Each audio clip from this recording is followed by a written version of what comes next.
আপনি এর আগে বলছিলেন যে সুশাসন, আপনি বলছিলেন যে আগের সরকারের নানা সংকট আমরাও দেখেছি, আগের সরকার নানাভাবে দেশকে পিছিয়ে নিয়ে গেছে। তো সেই আগের সরকারের বিরুদ্ধে যে নানান অভিযোগ ছিল, এই অভিযোগগুলো আপনাদের দিকে কিন্তু এখন আসছে আক্তার। আমরা কিছু অভিযোগের কথা আমি বলি, সত্য মিথ্যা আমরা জাজমেন্ট যাচ্ছি না।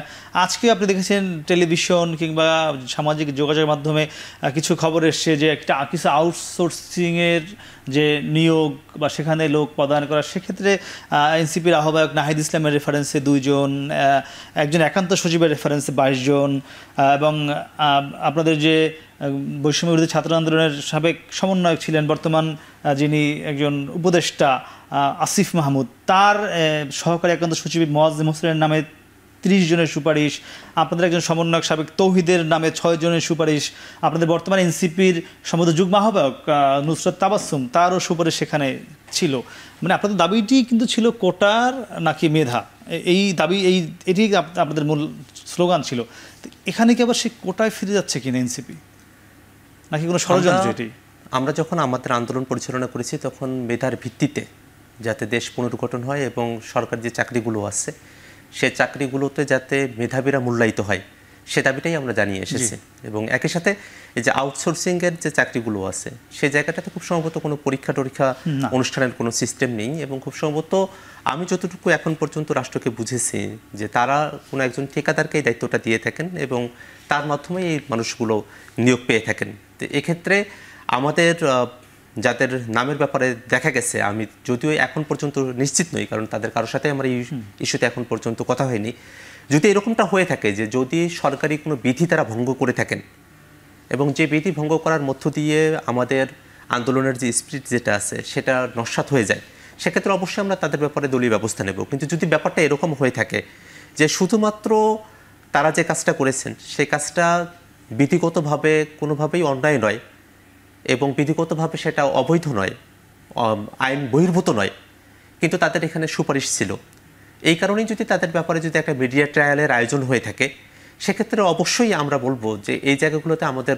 প্রত্যেক পক্ষকেই সহনশীলতার পরিচয় দিতে হবে। মানে কি মনে হচ্ছে, মানে তারা কি মিডিয়া কি কোনো ট্রায়ালের চেষ্টা করছে বা ষড়যন্ত্র চলছে কিনা আপনাদের বিরুদ্ধে, এমন কি কোনো? আমরা দেখেছি যে বিভিন্ন সময়ে যারা মিডিয়াতে যারা আছেন, মিডিয়ার অনেক ক্ষেত্রেই এখন সব কিছু যে নতুন বাংলাদেশের সব কিছুকে মিডিয়ার সবাই আত্মস্থ করে ফেলতে পেরেছেন বিষয়টা এরকম নয়। অনেকগুলো ক্ষেত্রেই আছে যে জায়গাগুলোতে আমরা দেখেছি যে মিডিয়ায় এমনভাবে অনেক কিছু নিউজগুলো আসছে যে নিউজগুলো কিছু সময় পরে সেটার আর অস্তিত্ব থাকে না। কেন থাকে না সেটা একটা বড় প্রশ্ন হয়ে দাঁড়িয়েছে। আমরা দেখি যে আমাদের পক্ষ থেকে আমরা আমাদের আত্মপ্রকাশের সময়টাতে আমরা দেখলাম যে আমাদের একজন সংগঠক আব্দুল আল বাবুন ফয়সাল, যার বাড়ি ভোলাতে, তার ব্যাপারে একটা নিউজ হলো যে তিনি আওয়ামী লীগের দোসর। কিন্তু আমরা জানি যে দীর্ঘ সময় ধরে এই ক্যাম্পাসে 6টা বছর ধরে আমরা তার সাথে একসাথে আন্দোলন সংগ্রাম করেছি। এটা সত্য যে তার ভাই তারা আওয়ামী লীগের, বা তার এক ভাই তিনি বিএনপিতেও আছেন, কিন্তু তিনি পার্সোনালি তিনি সবসময় ছাত্রদের পক্ষে অবস্থান নিয়েছেন। কিন্তু পত্রিকায় নিউজ হলো তার ব্যাপারে যে তিনি আওয়ামী লীগের দোসর, আওয়ামী পরিবারের সন্তান, আওয়ামী লীগ, এইভাবে তাকে চিত্রায়িত করা হলো। এখন তার ভাই আওয়ামী লীগ এবং খুবই নিকৃষ্ট আওয়ামী লীগ, এবং কিন্তু তিনি পার্সোনালি আমাদের সাথে সবসময় কাজ করেছেন। যখন নিউজটা হলো তখন এই বিষয়টাকে আমরা মিডিয়ার সহযোগিতা বা কি হিসেবে আমরা এটাকে চিত্রিত করতে পারি, এই জায়গাগুলোতে আমরা মনে করি যে যারা মিডিয়াতে আছেন তাদেরও নিউজ করার ব্যাপারে সংবেদনশীল থাকা দরকার, এবং একই সাথে কোন বিষয়টা আসলেই অন্যায় সেটা জাতির সামনে পরিষ্কার হওয়া দরকার। যদি আমাদের কাছেও সেটা পরিষ্কার হয় সেক্ষেত্রে আমরা দলগতভাবে। আখতার হোসেন বলেছে যদি মনে হয় যে তারা বিধি বহির্ভূতভাবে সুপারিশ করে থাকেন সেটি তারা দলীয় ব্যবস্থা নেবেন। তাদের দলের যে প্রধান তার বিরুদ্ধেও কিন্তু অভিযোগটা আছে, আহ্বায়ক নাহিদ ইসলাম সাবেক উপদেষ্টা, কি মনে হয় পারবে যদি এরকম প্রমাণ হয়? দেখেন, পুরাতন রাজনৈতিক বন্দোবস্তে আমাদের যে তদবির একটা বড় একটা বিষয়, আমরা দেখি যে মন্ত্রীরা উপদেষ্টারা একটা বিরাট সময় তদবির নিয়ে থাকে, এবং সেই তদবির আমরাও করি। কেন করি? আমাদের কাছে ধরেন একজন মানুষ আসলো, এসে বলল যে ভাই আমি বঞ্চিত হয়েছি, আমি এই নানাভাবে চাকরিতে অপদস্থ হয়েছি ইত্যাদি ইত্যাদি। তো তখন বললে আমরা স্বাভাবিকভাবেই একটা লোক যখন আমাদের কাছে আসে আমরা যে সেটার জন্য হয়তো সুপারিশ করি। যেমন আমি তো দেখেছি, যেমন বিএনপির বহু লোকদেরকে দেখেছি, জামাতের বহু লোকদেরকে দেখেছি, আরও অন্যান্য রাজনৈতিক দলের, এবং আমি তো বলেছি যে আমাদেরকে অনেক কিছুতে আমরা হয়তো উপদেষ্টাদের কাছে সুপারিশ করি, ফোন করি, সরকারি কর্মকর্তাদের কাছে ফোন করি। এখন এই যে সুপারিশ করার পদ্ধতিটা, আমাদের প্রশাসনিক ব্যবস্থা এমন হয়েছে, আপনার একটা জেনুইন, আপনি একটা উদাহরণ দেখাতে পারবেন না যে জেনুইন আপনার কাজটা হয়।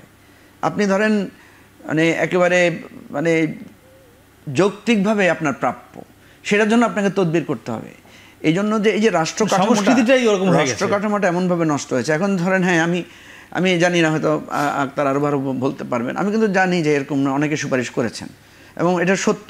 আমি মানে এতই আত্মবিশ্বাসী যে আমি বলতে পারি আপনি এরকম উপদেষ্টাদের 10টা সুপারিশ, মানে ছাত্র ওই সমন্বয়কদের আপনি 20টা সুপারিশ পাবেন। তো সেই সুপারিশের মধ্যে হয়তো দেখবেন তারা 5টা তার নিজের সুপারিশ, আর 3টা হয়তো অন্য দলের লোকেরাও তাকে গিয়ে বলেছে ভাই তুমি একটু বলে দাও, করে দাও ইত্যাদি। অন্যদের চাপে আমাদের সমাজের এই যে পদ্ধতিটা চালু আছে, এবং সুপারিশ ছাড়া, তদবির ছাড়া, আপনার একটা ফোন করা ছাড়া, দাঁড়িয়ে থাকা ছাড়া যে কাজ হয় না, এটা বাস্তবতা। সেই বন্দোবস্ত তো ভাঙতে চাচ্ছে এনসিপি, আমরা তো সেটাই বলছিলাম।